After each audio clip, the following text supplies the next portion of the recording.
alunos um pouco fora do âmbito tradicional, numa sala de aula, com cadeiras, com quadro, é um momento de nos reconhecermos dentro de uma comunidade que tem o dever de se proteger. As primeiras comunidades tiveram esse sentido, não? Senão o homem estaria cada um por si, em cada um dos cantos do planeta, e talvez nem teria subsistido em toda essa história de caminhada em relação aos outros animais que povoavam a Terra. Mas a primeira característica que ajudou a humanidade a avançar foi formar pequenas comunidades que se protegiam. E nesse sentido o colégio também está atento aos grandes dilemas, aos grandes problemas que atravessam hoje a vida em comunidade, a vida familiar, a vida em sociedade, para contribuir, para ajudar, para construir em conjunto alguns valores, alguns princípios que nos protejam e que não nos desviem dos principais objetivos de vida. Por que nós pensamos neste momento? Hoje nós tivemos atividades em todas as salas de aula, do terceiro do ensino fundamental à terceira série de ensino médio. Os alunos também tiveram esse momento para debater, junto com os professores, esta mesma temática. E hoje fazemos um encontro mais informal com os pais e com os educadores, porque nós sentimos a importância dos riscos que este tema traz no nosso dia a dia, no atendimento às crianças, em seus mais diversos problemas, em as suas angústias, suas ansiedades. Vemos que muitas vezes estão relacionadas ao mundo virtual, e que muitos desses conflitos e dessas incertezas, dessa dor, está por não entender bem o que isso significa, como funciona e para que serve.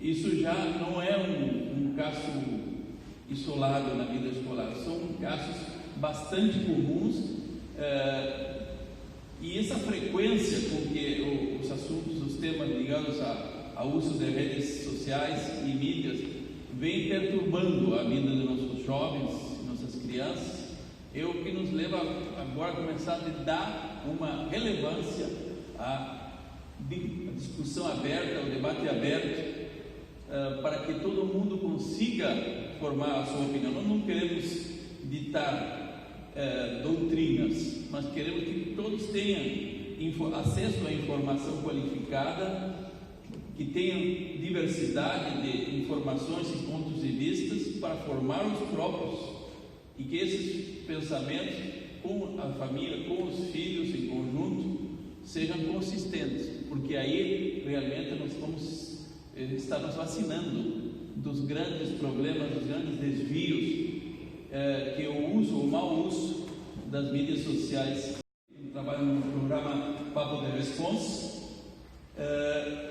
O Marcelo Bernardo, que é também de Conselhos Tutelares, primeira região, a nossa, e o João Janque, que é doutor, psicólogo, com muita vivência, muita experiência nessa área também. Então convido a cada um de vocês a se sentar aqui.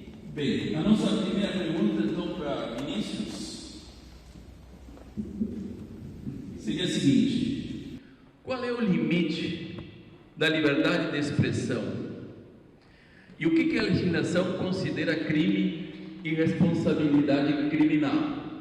Eu vou contextualizar um pouquinho essa pergunta, porque muitos adolescentes, e às vezes os pais também ouvimos esses comentários, consideram que a internet é uma espécie de terra de ninguém. Tecnologias têm avançado tão rápido, sistemas de comunicação têm se aperfeiçoado de tal maneira que parece que não deu tempo para que os legisladores, o sistema legal,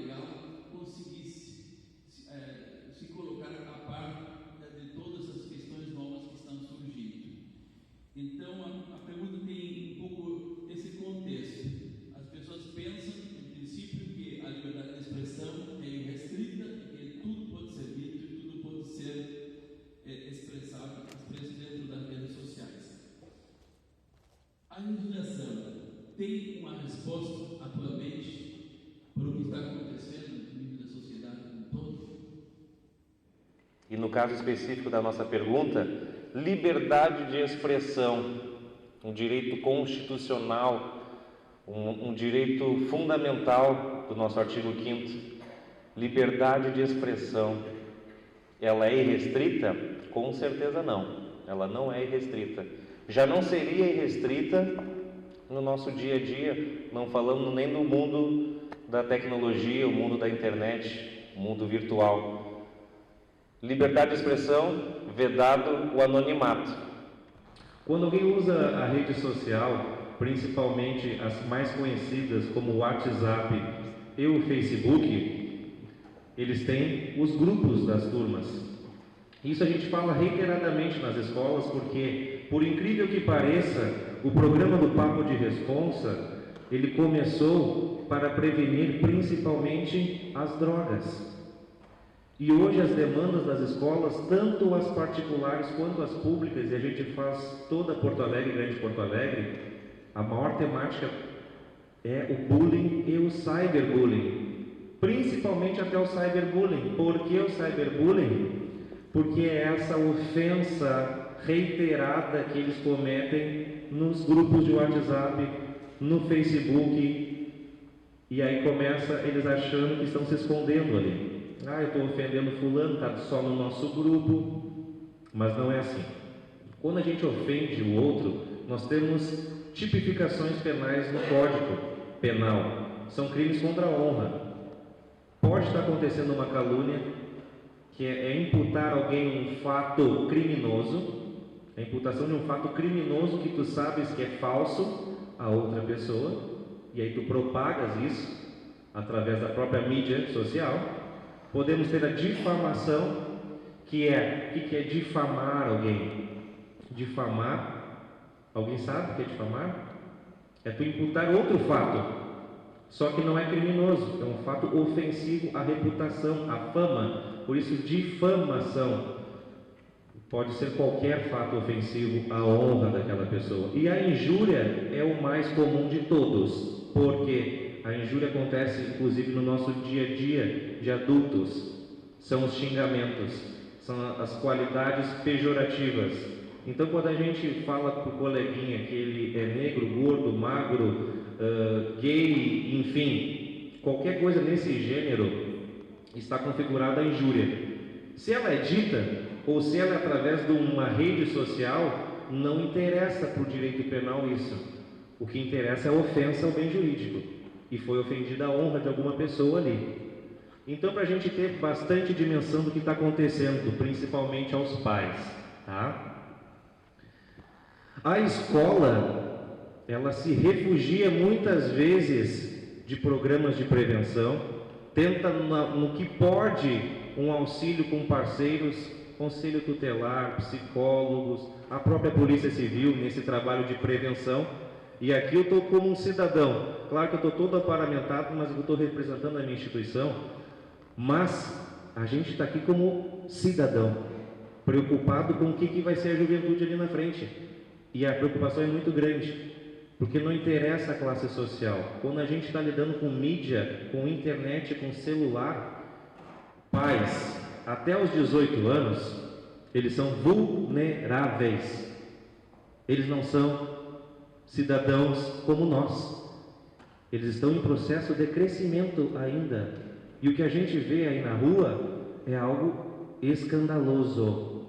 Tanto que a gente vê, inclusive hoje eu estava vendo uma matéria na 0 Hora do Pianges, que ele adora falar sobre família, né?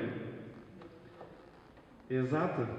E ele fala exatamente sobre isso. Se você não tem tempo, não tenha filhos.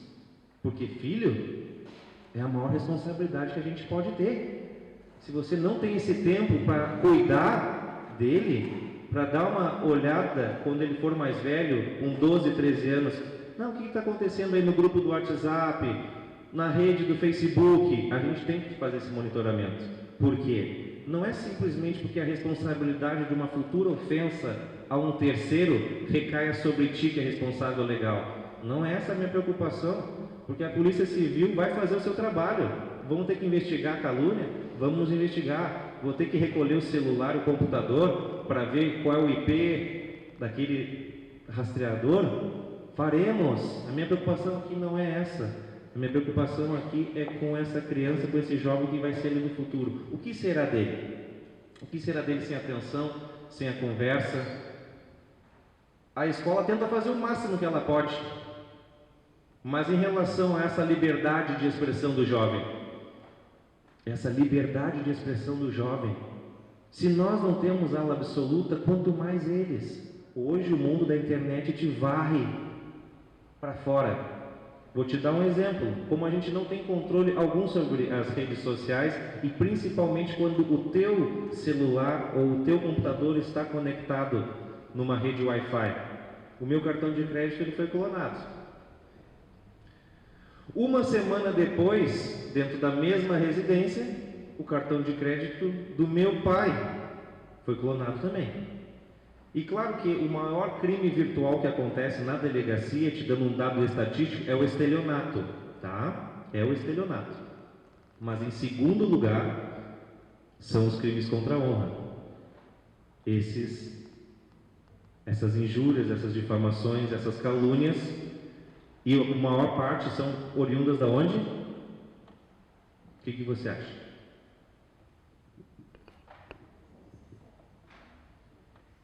Das redes sociais. E principalmente qual é o agente? O jovem. O jovem é o principal agressor, principalmente na questão do cyberbullying, tá? Mas temos aqueles outros delitos.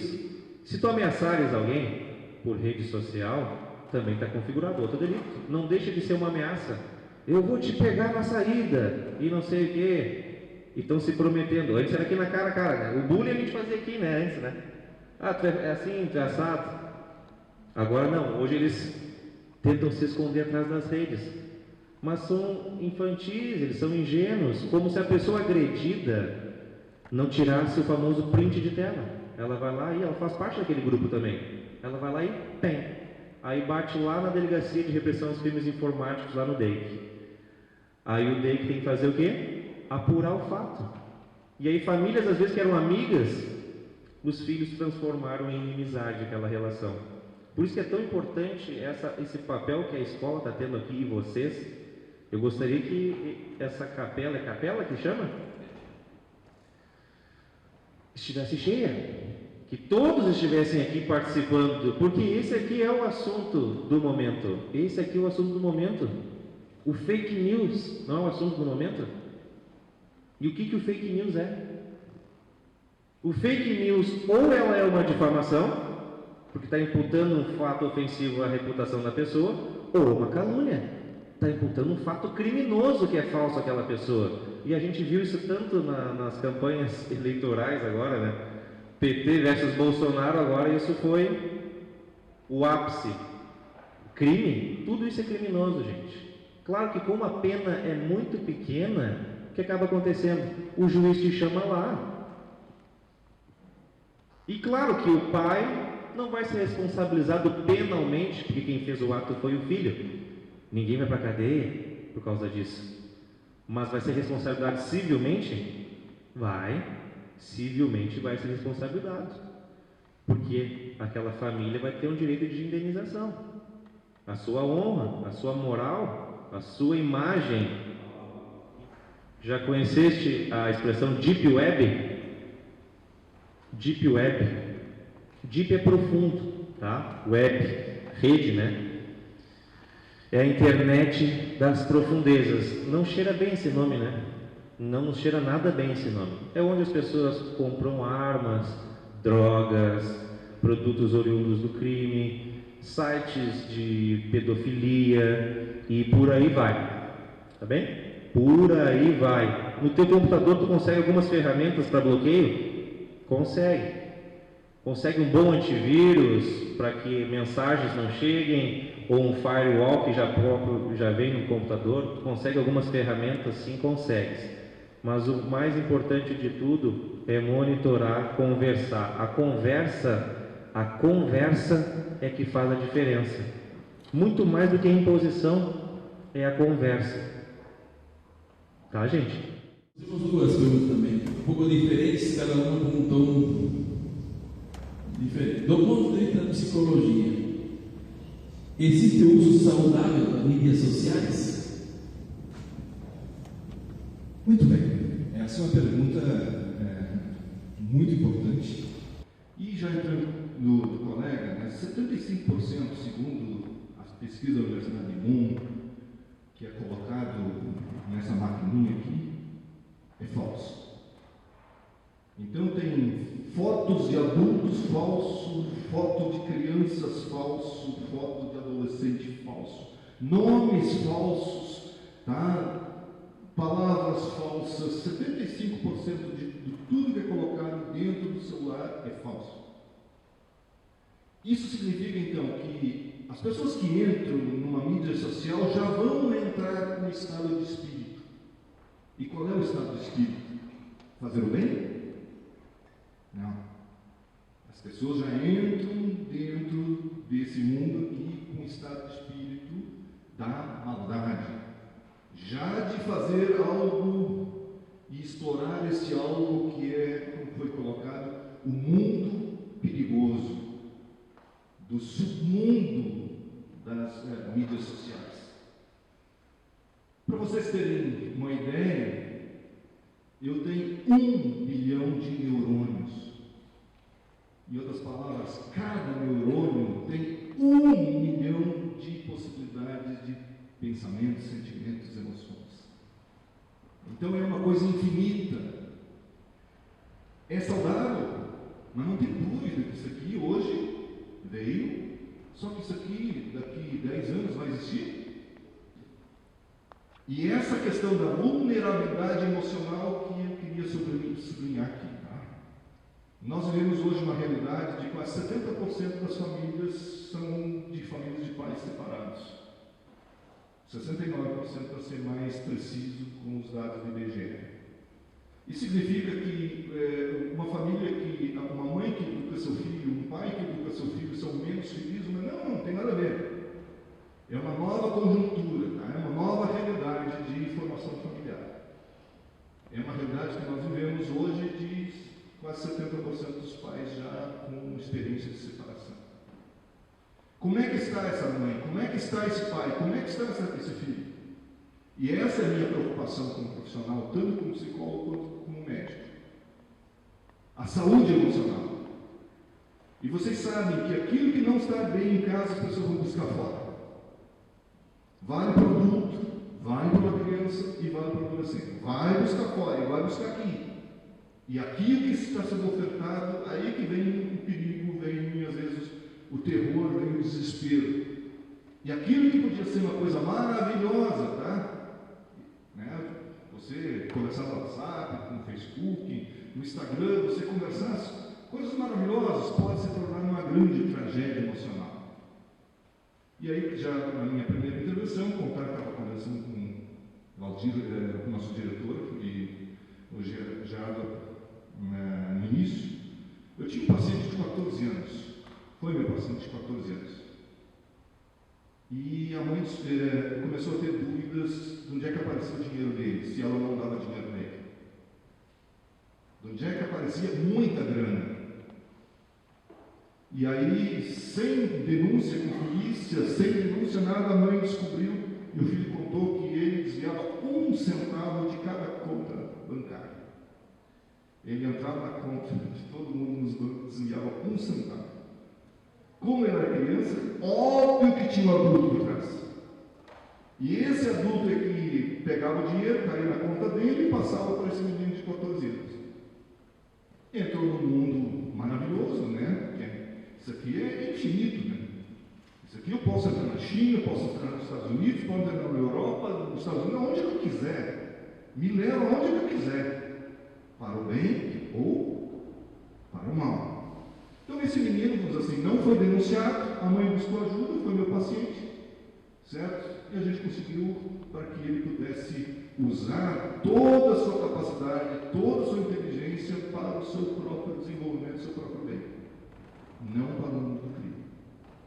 Então, assim, as nossas emoções são, principalmente a carência emocional, é um dos indutores para a facilidade de cometer crimes cibernéticos, cometer crimes, né, entrar nesse mundo que está nos oferecendo. E somos hoje um país extremamente carente. Nós somos hoje extremamente carentes. E quando alguém, por exemplo, manda uma mensagem de amor, volto a dizer, 75% dessas mensagens de amor não são verdadeiras, são falsas. Elas simplesmente são mensagens, mas um outro lado tem uma pessoa carente, ela pega essa mensagem como sendo, né, confortadora, como sendo animadora, e pega isso para si. E quando menos espero, eu estou interagindo com pessoas que não são tão do bem assim. E esse é o risco. E para que a gente possa colocar as nossas emoções em dia, aí volta o que o nosso colega falou. Né? Isso aqui não vai substituir uma bola, isso aqui não vai substituir um abraço, isso aqui não vai substituir subir numa árvore, isso não vai substituir tomar um banho de chuva, certo? Que é aquelas coisas afetuosas. Isso aqui não vai substituir um belo almoço com um pai e com um filho, um belo passeio de bicicleta, uma partida de futebol, né? Um momento de afeto. Isso aqui não substitui. Aquele amor verdadeiro, aquele abraço verdadeiro, aquele beijo sincero, isso aqui não vai substituir. Né? Então, aquele contato pessoal, e é isso que nós precisamos, então, que é a minha mensagem no final, a pessoalidade. E para encerrar essa primeira intervenção, eu só preciso de só quatro respostas, tá? Para mim como adulto, para meu filho como criança, para meu filho como jovem: sim, não, certo e errado. Cada vez mais está muito difícil a participação dos pais, né, dentro da vida escolar. Eu até separei aqui um artigo, no artigo 53 do Estatuto da Criança e Adolescente, onde diz no parágrafo único, tá? É direito dos pais responsáveis ter ciência do processo pedagógico, bem como participar da definição das propostas educacionais. Ou seja, vocês têm total legitimidade de participar da vida dos seus filhos no dia a dia da escola. E hoje está muito difícil, já. Muito difícil. Essa porcentagem que o João falou, 75% hoje, é uma realidade. As crianças hoje, já cansei de assumir paternidade dentro do conselho tutelar. De mães, no caso, precisarem da ajuda do conselho porque o filho não tem aquela figura paterna de ter aquela imposição, de ter aquela cobrança, de ter aquela pressão mais firme, aquele olhar diferenciado, enfim, que acaba caindo nessa porcentagem, tudo no colo da mãe. Então isso é uma realidade que vem crescendo muito e que a gente tem que saber lidar, principalmente na realidade dos atuais hoje. Há pouco tempo, nós tivemos uma situação de uma adolescente nossa que foi até a nível de redes, modos de imprensa em geral, uma menina de 13 anos que ela, através do aplicativo, ela conheceu um adulto, um homem, e esse homem do Paraná veio buscar ela e levou para um sítio lá. No caso, o Conselho Tutelar é um órgão de proteção, nós não somos punição. O papel do Conselho Tutelar é proteger. Como é que o Conselho Tutelar protege? Através dos pais. A responsabilidade dessa fiscalização não é da escola, não é minha, não é de vocês, é dos pais. E aí, onde é que vai entrar esses atores aqui? Quando há falta ou omissão de ambas as partes. Então, nesse meio tempo, a escola, quer não queira, a escola acaba abraçando essas situações, porque acaba chegando. Que o zum dos corredores acaba chegando nos pais, acaba chegando na professora, e como tem aumentado muito essas situações, as escolas muitas vezes elas têm ficado perdidas. Porque é muita informação nova, é muita situação nova que muitas vezes a gente não sabe o que fazer. Eu já cansei, 15 anos que eu estou no conselho tutelar, muitas vezes eu também tenho que pedir ajuda. Porque são essas coisas vão acontecendo, os crimes vão se atualizando, as formas dos crimes vão se atualizando e a gente está ficando para trás. Então, uma das coisas que a gente sempre diz, porque quando as situações chegam para nós no conselho, chega na polícia, chega nos órgãos de proteção, enfim, principalmente porque esse tema que está acontecendo agora, há um descaso muito grande por parte dos pais. Tanto quantas turmas foram chamadas hoje aqui, Jair? 18. Bota 30, então é uma quantidade. Ou seja, quem era para estar escutando, infelizmente não está aqui. É mais fácil jogar a culpa, é mais fácil botar para os outros cuidar. É mais fácil. Entendeu? Diferente de vocês que estão aqui interessados, fazendo o papel de vocês enquanto pai. Por quê? Porque quando estoura, eu sempre digo, quando o problema aparece, tem que pedir ajuda. Não vai deixar para pedir ajuda depois que o problema dá uma bola de neve. Muitas vezes é muito difícil. E essa situação também da internet, dos modos de WhatsApp, enfim, redes sociais, isso tem aumentado muito. Nós temos recebido muitos pais com crianças de 6, 7, 8, 9 anos que já estão sendo aliciados pelo WhatsApp. E aí é onde nós pegamos e encaminhamos para os órgãos de competência, no caso da Polícia Civil, que lá tem seu órgão preparado para isso, que trabalha só com essa proteção, que nós encaminhamos para poder fazer esse trabalho de inteligência, enfim, e para poder fazer os meios legais, principalmente para a proteção dessa criança que está sendo vítima. Porque são vítimas crianças. Eu, através desse celular aqui, posso ser quem eu quiser. Tanto é que a pessoa pegou e conseguiu levar a menina para o Paraná. E daí, com um serviço de inteligência, enfim, conseguiram localizar a menina, prenderam, ela estava num sítio, trabalhando para o esse aliciador, em cárcere privado, e conseguiram trazer ela de volta, prenderam o pessoal, por causa disso aqui. Então é o seguinte, é papel de vocês fiscalizar, chegar em casa e perguntar, me dá o celular? Não, que não existe não. As crianças e adolescentes têm que ter a consciência, desde pequenas, que até completar 18 anos, quem manda são vocês. A coisa que eu mais queria fazer era 18 anos. Fiz 18 anos, Geraldo. Mudou alguma coisa? Não mudou nada, porque eu morava na casa da minha mãe, comia da comida dela, dependia do teto dela. Ou seja, eu vou ser dependente quando tiver o meu trabalho, tiver a minha casa, tiver o meu salário, tiver a minha estrutura, aí sim. Lá no conselho, na Polícia Civil, enfim, as situações que chegam ao João, não são histórias fictícias, não são histórias, são histórias verdadeiras. Eu sempre digo, onde tudo deu errado, vai para mim lá.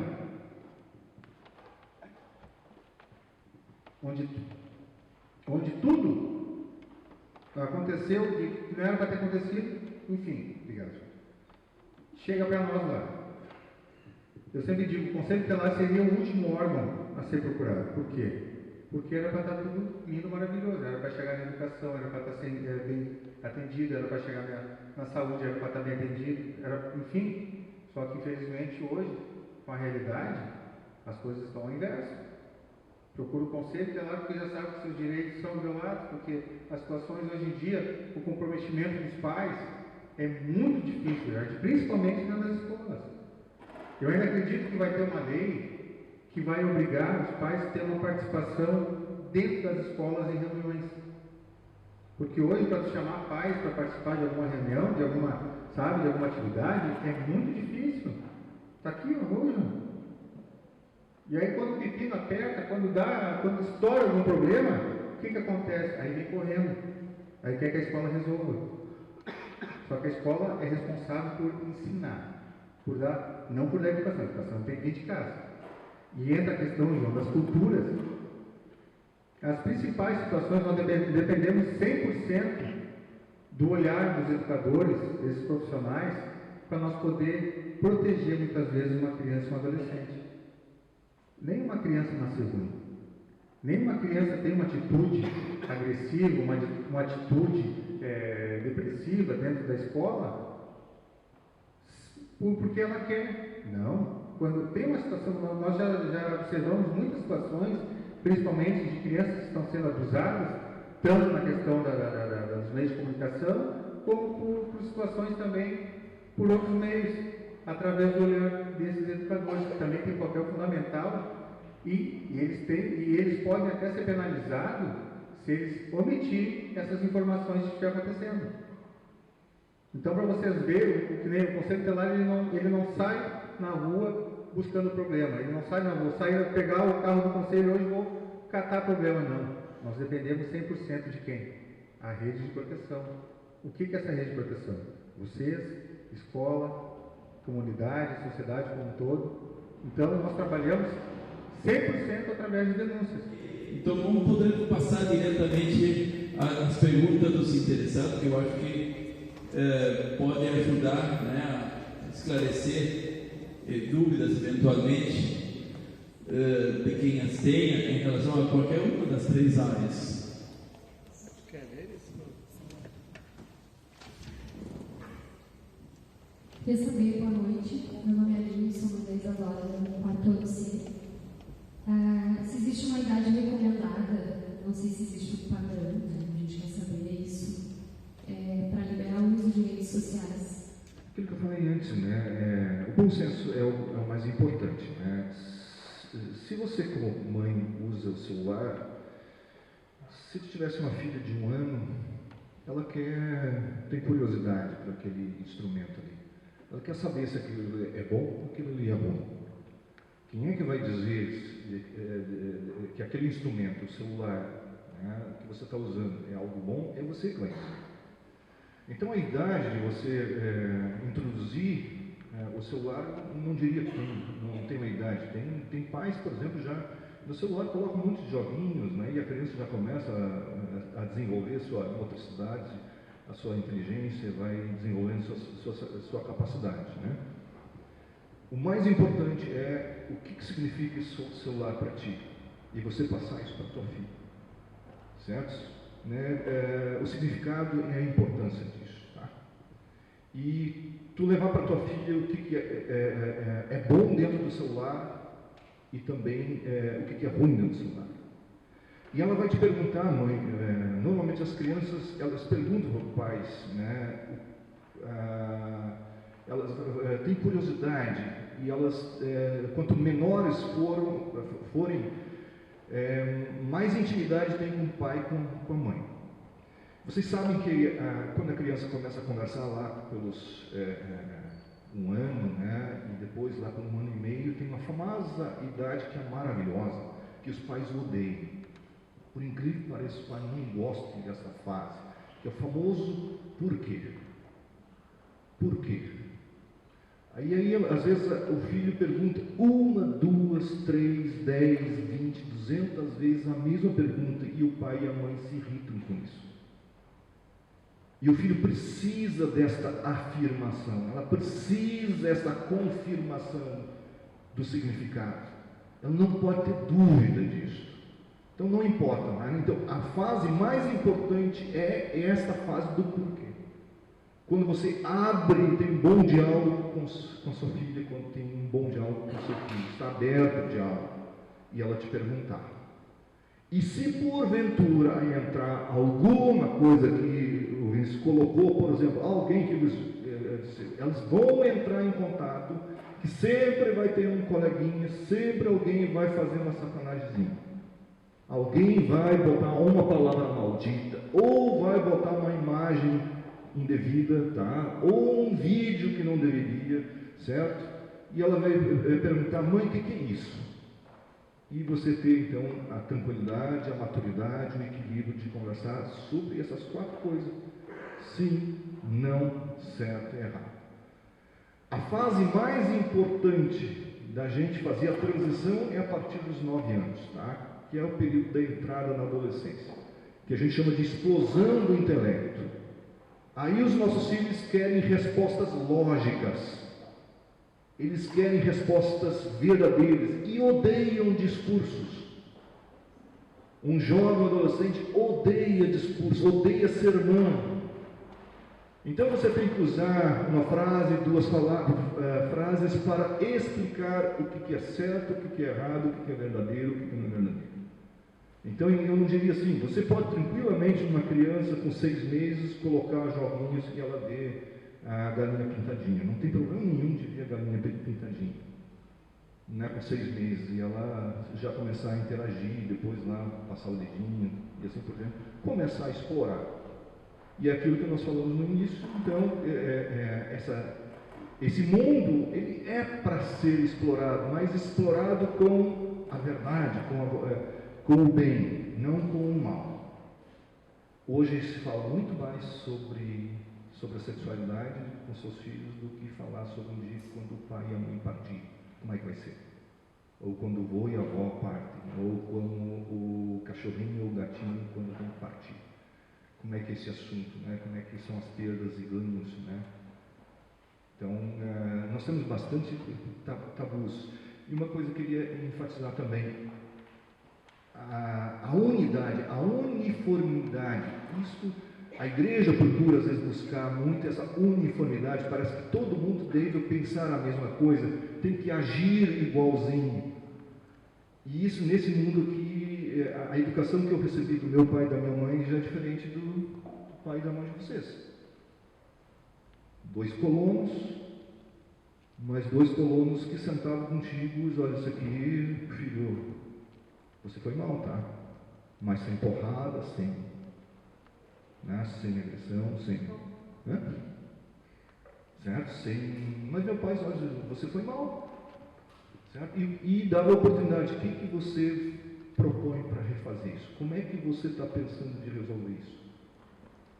E colocar já dentro do desenvolvimento da criança, e aí, conforme a maturidade, e essa é a discussão que todos, o Gerardo sabe, o Valdir sabe, os professores sabem. Por que a gente começa a entrar na escola com 7 anos? Agora com 6, por quê? A frustração é tão fundamental para nós evoluirmos que nós chegamos onde chegamos como adultos justamente por isso, né? A frustração, a resiliência, o amadurecimento, e nós temos a tendência a querer proteger demais os filhos e não queremos que eles passem justamente por aquilo que a gente passou, mas é isso que nos tornou o adulto que a gente é hoje.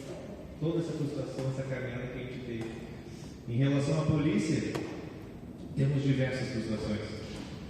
Você imagina que para cada frustração que eu tenho na polícia, se eu fosse pensar em desistir, eu já teria desistido há muito tempo.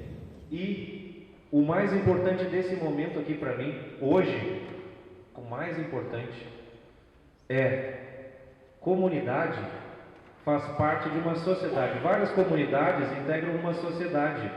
E o que é mais importante de tu olhar um para o outro e olhar assim, ó, eu me importo contigo, eu me importo com teu filho, eu me importo contigo, conta comigo que eu conto contigo.